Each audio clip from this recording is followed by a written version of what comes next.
여러분 안녕하십니까? 사사건건입니다. 오늘 이슈가 있는 금요일은 정부의 의대 정원 확대에 반발하는 전공의와 의대생들의 집단 행동이 시작됐다는 소식부터 전해드리겠습니다. 보건복지부에 따르면 15일 자정 기준 7개 병원 전공의 154명이 사직서를 낸 가운데 수도권의 이른바 빅5로 불리는 병원의 전공의들도 사직을 결정했다는 대한전공의협의회 회장의 발표가 있었습니다. 20일 새벽부터 이들이 근무를 중단할 거고 전국 의대생들도 같은 날 휴학계를 내기로 했다고 합니다. 박명하 대한의사협회 비상대책위원회 조직위원장 연결해서 상황 알아보겠습니다. 박 위원장님 나와 계십니까? 네, 안녕하십니까. 박명하입니다. 예, 안녕하십니까. 이미 전공의 154명이 사직서를 냈고요. 빅5 병원 전공의들도 19일까지 사직서를 내고 다음 날인 20일 새벽부터 출근하지 않겠다는 거잖아요. 20일 네. 집단 행동에 맞춰서 사표 낼 전공의들 더 나올 수 있는 상황입니까? 네, 어제 서울시 의사회 용산 집회에서도 예상 인원의 10배가 넘는 1000여 명의 학생, 전공의, 교수님 등 의사 회원들이 참여를 하셨습니다. 이런 정부의 독단적이고 일방적인 2000명이라는 대규모 의대 정원 증원에 대해서 전공의들이 매우 격앙되어 있는 상황이고요. 이미 독자적으로 개별 전공의 또는 단위 병원별로 사직서를 내거나 계약을 안 하고 있는 상황입니다. 따라서 5개 대형병원의 전공의 집단 행동에 맞춰서 대부분의 많은 전공의들이 참여할 것으로 판단하고 있습니다. 예, 정부가 집단 사직서 수리 금지 명령을 내린 상태잖아요. 실제로 사직서가 수리된 사례는 아직 없는 거로 파악되고 있는데 이 수리되지 않을 이 사직서를 단체로 내므로써 정부를 압박하겠다는 겁니까? 정부가 의사나 의사협회의 압박을 받고 있다고 생각하지는 않습니다. 이공계 교수님들이나 교육계, 산업계 그리고 국민의 압박을 받고 있다고 생각을 하고요. 이미 수련병원장에게도 집단 사직서 수리 금지 명령을 내렸고 현장 점검을 통해서 업무 복귀 명령을 이미 전달하고 있는 것으로 파악하고 있습니다. 병원장님들께서도 사직서 수리에 대해서 저희 서울시 의사의 법적 자문을 문의하고 있는 상황이고요. 전공의들은 어쨌든 정부의 이런 독단적인 의대 정원 증원하고 필수 의료 패키지 발표에 대해서 더 이상 의사의 길을 걸을 수 없다는 그런 절박감과 절실함을 표출하고 있다고 생각해 주시면 되겠습니다. 예, 박명하 위원장님. 그런데 어느 때보다 정부 입장도 강경합니다. 전공의들이 출근 안 한 병원에 대해서 현장 점검을 하고 진료를 거부한 전공의들에게 법적 조치를 취하겠다고 밝혔는데 전공의들이 불이익을 받게 될까 걱정되지는 않으십니까? 각장 걱정되고 우려되는 바이긴 합니다.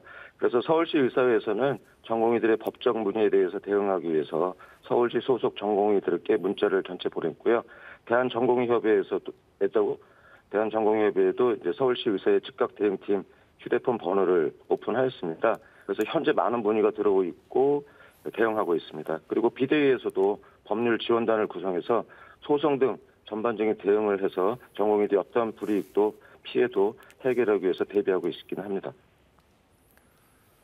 정부의 입장은 우리나라의 의사 수가 절대적으로 부족하고 다른 국가들과 비교했을 때도 부족해서 이 지역과 필수 의료가 붕괴되고 있다는 겁니다.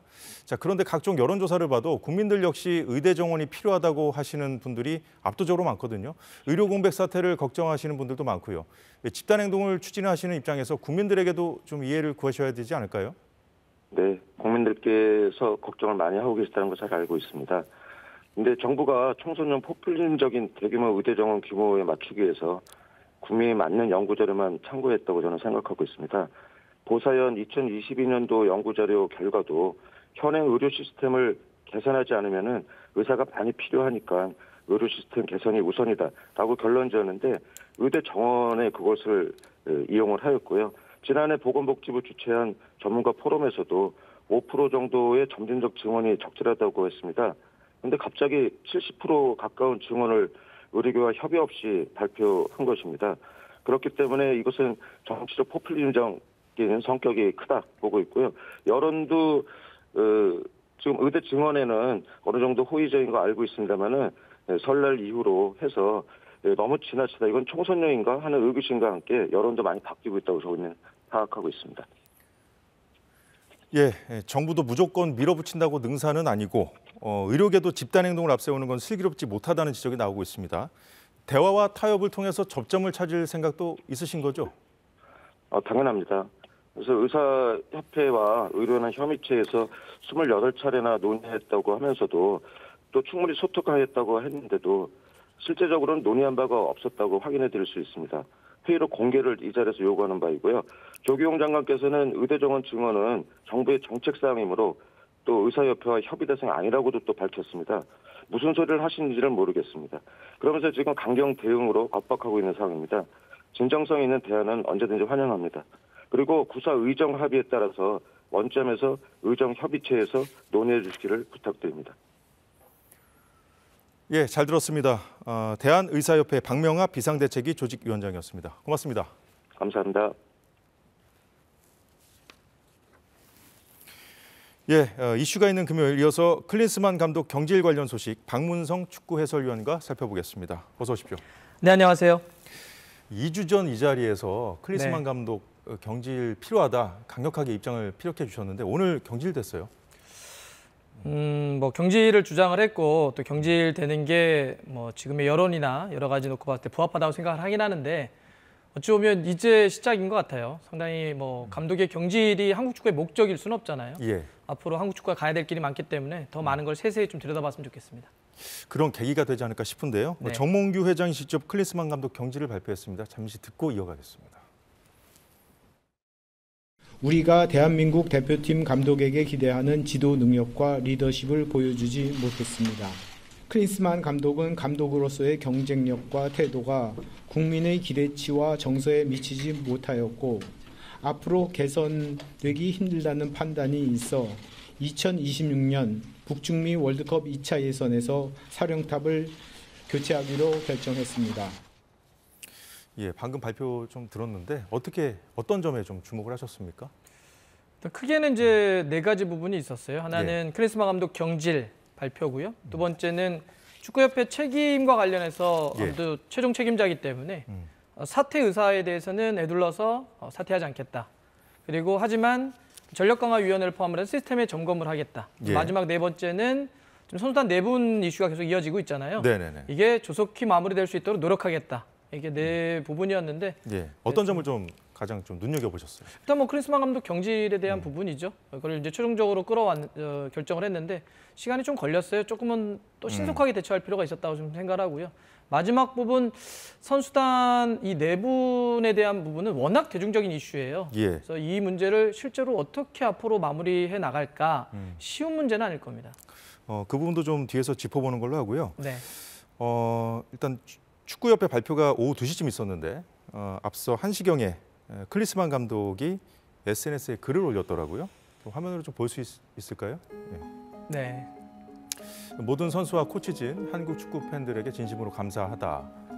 준결승전까지 12월 동안 놀라운 여정이었다. 계속 파이팅. 작별 인사라고 봐야 될까요?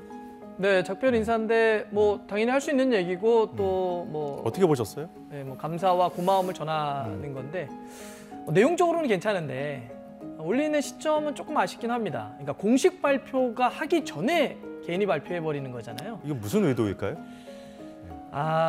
모르겠습니다. 약간 뭐 불만의 표시라고 봐야 그런 될까요? 의미 아닐까요? 예. 네. 사실 공식 루트에 발표가 있으면 기다렸다가 그 다음에 이제 개인적인 소회를 좀 밝히는 게 어땠을까라는 아쉬움은 좀 있습니다. 저 관심을 모았던 지점이 하나 더 있는데 바로 위약금 문제거든요. 정확히는 뭐 자녀 연봉 지급 문제에 대해서 변호사와 정몽규 회장이 변호사와 상의하겠다 이렇게 얘기를 했는데 축구협회에 재정적인 부담이 생기면 개인적으로 기여할 부분이 무엇인지 고민하겠다. 좀 아리송한 것 같기도 하고요. 본인이 좀 책임을 져야 될 부분도 분명히 있는데. 그렇죠. 이제 일면 변호사 상의하겠다는 얘기는 이런 거죠. 클린스만 감독은 이제 중간에 자기가 계약관이 남아 있음에도 불구하고 경질이 됐기 때문에 자녀 연봉을 계약서상 받을 수 있습니다. 그러면 절대 양보하지 않죠. 그런데 지금 대한축구협회는 천안에 새로운 국가대표 훈련장을 짓고 있습니다. 거기도 돈이 많이 들어간다면서요. 그래서 은행에 대출까지 받았죠. 그러니까 지금 축구협회의 재정적인 여력이 좀 부족한 게 사실이에요. 그러니까 예를 들면 그 위약금 좀 줄이면 어때? 라는 여론이 있기 때문에 변호사와 상의해보겠다. 왜냐하면 법리적인 문제니까요. 또 여기에 또 한 축이 이게 책임이 일정 정도 축구협회장이 있기 때문에 축구협회장이 개인의 돈, 사재를 털어서 위약금 문제를 해결해야 되지 않아? 이런 의견도 있기 때문에 고민해보겠다. 그 부분을 이런 건데요. 제 개인적인 생각은 이렇습니다. 예를 들어서 축구협회장의 책임이 있다고 하더라도 이것은 대한축구협회와 클린스만 감독의 계약 관계죠. 그쵸? 이것을 네. 아무리 축구협회장이라고 하더라도 사적인 돈을 꺼내서 공적인 문제가 빚어졌던 거에 위약금을 문다? 아무래도 그림상이 좀 이상해요. 내용상도 이상합니다. 앞으로 그럼 모든 이런 문제가 발생될 때마다 누군가의 사죄가 들어와야 되나요? 근데 이제 이럴 수는 있죠. 전 이게 해법인데 개인적인 책임이 있더라도 적절하지 않다는 거죠. 하지만 책임을 이렇게 줄 수는 있죠. 이게 제 생각입니다. 공적인 영역에서 문제가 빚어졌던 건 공적인 영역에서 할 수 있게 둬야 되는데 예. 근데 대한축구협회는 돈이 좀 부족하다고 그랬잖아요. 그럼 이렇게 하면 되죠. 정문규 회장이 예. 위약금의 일정 정도의 돈을 대한축구협회에 기부하는 겁니다. 기부 형식을 취해서. 네, 축구협회에 기부를 하고 대한축구협회는 그 기부금으로 그 클린스만 감독에게 위약금을 지불하면 되죠. 그러면 예. 공식적으로는 대한축구협회가 클린스만과의 공식적인 계약에 따른 위약금을 지불한 거가 되고 부족했던 돈은 실제로는 회장의 어떤 이 기부금을 통해서 해결하는 방식. 저는 이런 방법이 어떨까 생각을 해봅니다. 그 위약금이 얼마인지 정확하게 알려지지는 않고 있는데 클린스만 감독의 연봉이 한 29억 원 정도 된다고 하고 한 그 위약금을 물어줘야 될 돈이 한 70억 원 정도 된다고 합니다. 네. 근데 이제 좀 아쉬운 것은 이게 클린스만 감독이 전에 있던 팀에서도 좀 문제가 많았다면서요. 네. 그러면 이 계약을 할 때 이 위약금 문제가 발생하지 않도록 좀 더 신경을 더 썼으면 어땠을까 하는 생각이 들더라고요. 그렇죠. 근데 그거 말고도 예를 들면 한국에 머물지를 많이 안 했잖아요. 예. 그다음에 대표팀 소집 기간에도 자기 개인 일정을 막 심지어 소화했어요. 지금도 지금 외국에 있지 않습니까? 예, 하루 예. 아시안컵 끝나고 한국 들어와서 1박 하고 미국 집으로 갔죠.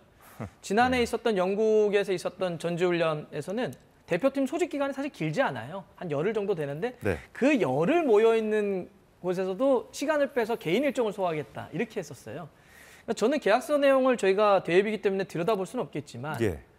아니 우리가 연봉을 지불하는 우리 대표팀의 감독의 스케줄 그 하나를 통제하지 못할 정도면 그 연봉에 대한 위약금 문제는 더더욱 터치를 못했겠죠. 처음에 어떻게 계약서를 작성했으면 이랬을까? 어떻게 저렇게 클린스만 감독이 행동을 하는데 하나도 우리 통제를 못할까? 이건 참 이해하기도 어렵고 아쉬운 대목입니다.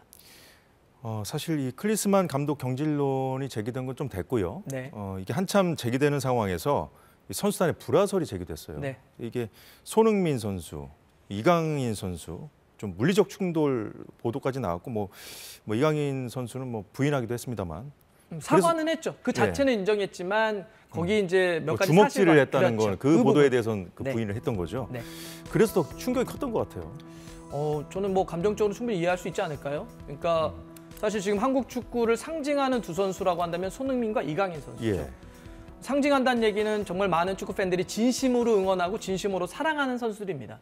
이렇게 믿었던 선수들끼리 싸웠다고 하니까 특히나 예. 이제 아무래도 정서적으로 이강인 선수는 또 어린 선수니까 주장과 또 싸웠다고 하니까 이런 모든 것들이 예. 감정적으로 얽혀 있잖아요. 그리고 그걸 떠나서도 사실 팀 스포츠인 축구에서 싸웠다? 이것은 이 자체적으로도 분명히 문제가 있는 행동이죠. 그래서 이강인 선수를 열렬히 좀 오랫동안 응원해왔던 분들의 좀 충격이 좀 더 컸다고 해야 될까요? 좀 그렇죠. 손흥민 선수에 비해서 좀 네. 이강인 선수가 비난을 좀 많이 받는 것 같더라고요. 그러니까 지금 이제 아무래도 그 정서적인 게 되게 크죠. 국민 정서법이라고 네, 좀 아무래도 표현해야 될것 이제 같은데. 한참 나이잖아요. 이 나이 차이가 좀 크잖아요. 그다음에 이제 또 뭐 주장에게 또 그렇게 이제 행동을 했다 이제 이런 거기 때문에 이것은 이강인 선수가 앞으로도 많은 이제 활동들을 하고 예. 이제 커리어를 이어갈 텐데 좀 많이 새겨봤으면 좋겠어요. 여러 가지들에 대해서. 그렇군요. 그런데 이 불화설이 제기됐을 때 과연 누가 어떤 의도로 이걸 흘렸을까? 이것도 좀 세간의 관심사였거든요. 어떻게 좀 들으신 얘기라도 있습니까? 이게 좀 공개를 참, 해주시면 좋을 것 같은데. 그러니까 이게 이해하기 어려운 일이에요. 참 보면 제가 얼마큼 잘 정리해서 짧게 전달드릴지 모르겠지만, 예. 그러니까 외신에서 처음으로 보도가 되죠. 근데 이제 많은 분들이 알고 계시지만 더 선이라고 하는 매체입니다. 여기는 영국의 대표적인 옐로우 페이퍼죠. 좀 선정적인 보도를 많이 하는 데입니다. 뭐 셀럽들이 뭐 여러 가지 사고 치는 이런 장면들을 파파라치를 이용해서 많이 쓰는 데인데 왜 거기는 축구를 이렇게 막 정설로 취재하는 것도 아니에요. 근데 왜 거기서 터졌지? 일단 이게 이해하기가 좀 어렵고요. 그럼 거기는 두 가지로 합니다. 예. 뉴스가 되는 정보를 돈 주고 사거나 네네. 파파라치에게 아니면 제보를 통해서 받죠. 그러면 사진 않았을 것 같고 제보를 받았을 것 같은데 누가 제보했지? 그러니까요. 이거는 저희도 좀 파악할 수 없는 문제고요. 그 축구협회에서 바로 또 그걸 인정해줬잖아요. 그러니까 저는 이게 누군가 제보했냐는 건 저희가 파악할 수 없기 때문에 예. 지금 말씀드릴 수는 없는데 그 두 번째가 더 문제라고 봅니다. 그러니까 누군가 제보를 했더라도 그럼 바로 외신들에 대해 나왔기 때문에 국내 미디어들은 확인을 하죠. 예. 대한축구협회에 확인을 했는데 아침 8시 20분 그러니까 출근하기도 전에 그 싸웠다는 외신의 보도가 맞습니다라고 확인을 합니다. 그리고 그것도 거기서 멈추지 않고 시간당 계속해서 두 선수가 이렇게 싸웠다 저렇게 싸웠다 매우 자세한 상황이 계속 확인되는 기사로 1시간마다 나옵니다. 전반적으로 흐름 전체가 좀 이상했어요. 이상하죠. 네. 저도 처음 보는 장면. 그러니까 축구 선수들은 싸우면 안 되지만 몸싸움도 하고 경쟁하다 보니까 종종 있습니다. 근데 결국 이게 클린스만 감독의 어떤 책임 아니냐 이 부분도 이렇게 돼서 경질론에 더 힘을 좀 실어준 꼴이 됐거든요. 결과적으로. 결과적으로 그렇게 됐죠. 예, 예. 그러니까 이렇게 선수들이 예. 뭐 당연히 싸우면 안 되지만 종종 물리적으로 부닥칠 때가 있어요. 이건 K리그나 뭐 아니면 유럽이나 모든 대표팀이 종종 일어납니다. 그러면 이 문제를 해결하려고 감독이 있는 거죠. 그 안에서는 굉장히 강력하게 제재를 합니다. 그런데 이제 그 요르단전이 이제 참패한 그 책임을 또 선수단의 어떤 불협화음 때문이었다. 이렇게 또 책임을 돌려서 더 또 비판을 많이 받았잖아요. 클린스만 감독이. 충격적이고 최악의 발언입니다. 그러니까 어떤 결과가 났는데 감독이 선수 탓으로 돌려버리는 거 아닙니까? 예. 그리고 정말 이게 이해되기가 좀 어렵죠. 아시안컵을 망친 건 손흥민과 이강인 때문이다를 클린스만 감독이 얘기를 했습니다. 두 선수가 싸운 건 잘못됐지만 두 선수 때문에 아시안컵이 망쳤다? 만약에 4강 요르단 경기 앞두고 예. 부닥쳤기 때문에 두 선수가 충돌했기 때문에 4강 경기만 유독 못했어요. 그러면 두 선수의 책임을 물을 수 있죠. 근데 아시안컵 전반전 6경기가 다 어려웠어요. 근데 어떻게 정말 연장전까지 몸이 부서져라 뛰었던 선수들한테 니네 둘 때문에 우리가 망쳤어라고 얘기할 수 있죠? 그렇다고 하더라도 설령 감독은 그렇게 얘기하지 않습니다. 안에서 매섭게 하되 예. 밖으로는 그 문제가 번지면 지금 보세요. 온 나라가 대한축구협회나 대표팀의 앞으로 한국 축구가 어떻게 가야 될지 미래에 대한 논의보다는 누가 때린 거래? 누가 주먹질을 한 거야 안 한 거야? 다른 선수들 없었어? 범인 찾기 하고 있잖아요. 예. 설사 그렇다는들 본인 책임인데. 그럼요. 그래서 클린스만 감독이 정말 경질되고 싶어서 저러나 싶을 정도로 계속 그런 발언들을 해왔는데 네. 당장 이제 다음 달에 태국과의 북중미 월드컵 2차 예선이 있고 축구협회는 이제 경질이 될 경우에 이미 경질이 되지 않았습니까? 됐죠. 임시 감독 체제로 치르는 방안까지 검토한다 이렇게 했었는데 앞으로 어떻게 될까요? 이제 태국과의 월드컵 지역 예선이 한 달밖에 남지 않았기 때문에요. 정식 감독을 바로 선임해서 그 경기를 소화하기에는 너무 물리적으로 시간이 짧습니다. 그래서 다음 달에 있을 태국과의 2경기만 임시적으로 맡을 감독을 하고 예. 범퍼라고 해야 될까요? 그 감독이 일단 2경기 정도는 소화하고 지금의 몇 가지 원칙과 비전을 제시해서 그에 맞는 감독들 리스트업하고 리스트업 감독들을 면접하고 그것도 추리고 계약까지 하려면 3월이 살짝 넘길 가능성이 있거든요. 그래서 일단 임시 감독으로 3월 치르고 그 이후에 정식 감독 체제로 가는. 그러면 임시 감독 2경기만 맡기는데 외국인 감독을 데려오기는 어렵죠. 불러서 2경기만 해주세요 이럴 수가 없기 때문에 예. 그러면 국내 감독들 중에 한 분이 되지 않겠냐 이런 얘기가 나오고 있는 거죠. 좀 선수단을 추스르는 그런 임무까지 좀 맡아야 될 것 같아서 그게 굉장히 중요하죠, 지금. 차기 감독의 어깨가 좀 무거울 것 같습니다. 맞습니다. 저 시간이 돼서 이 정도로 정리하겠습니다. 자, 지금까지 박문성 축구 해설위원이었습니다. 말씀 잘 들었습니다. 고맙습니다.